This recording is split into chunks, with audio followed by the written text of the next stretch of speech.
umaga, papuntang opisina, habang nabibingi sa ingay ng mga busina. Sa gitna ng kalye, habang bumabiyahe, sakto lang ang pera pangkain at pamasahe. Tipikal na buhay ng Pinoy araw-araw, kailangan kong itong gawin, di pwedeng ayaw-ayaw.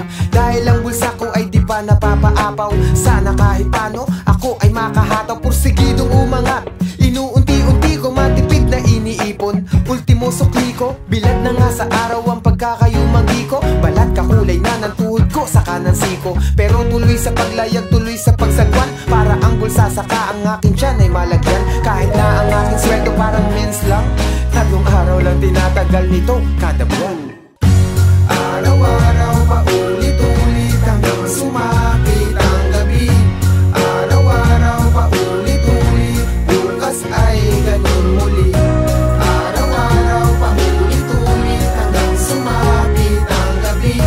Araw-araw paulit-ulit, bukas ay ganun muli. Pangbayad ko sa upa, tubig at kuryente, sa ngayon tuyo na lang mabibili ng 20. Pagkasyahin kung pwede o merong natira, isigang ko yung tuyo para medyo maiba. Ang pambayad ng matrikula, dapat itabi ko na sa ganitong estado na mahirap imanipula. Bawal ba magpahinga? Dapat na gawin ko na. Pumasok kahit petsa sa kalendaryo maging pula, kasi ay double pay, ganun pag holiday. Kayod kahit mamuti buhok na parang anime. Isipin na ngayon, yung bukas ay sakana, kung bukas ay lagas o baka maging sagana. Kaya sana medyo mag-iba ang kapalaran, mapanatagal lubak sa daang nilalakaran. Ang buhay ko ay parang libro lamang, nasa bawat pahina paulit-ulit-ulit ang mga larawan.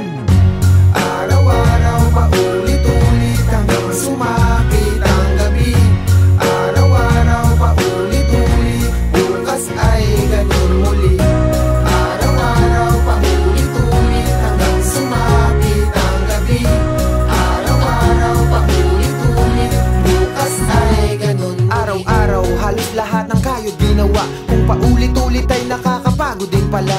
Bisyo ko na yata ang palaging humiling, mula pagsikat ng umaga hanggang sa dumilim. Araw-araw halos lahat ng kayod ginawa, kung paulit-ulit ay nakakapagod din pala.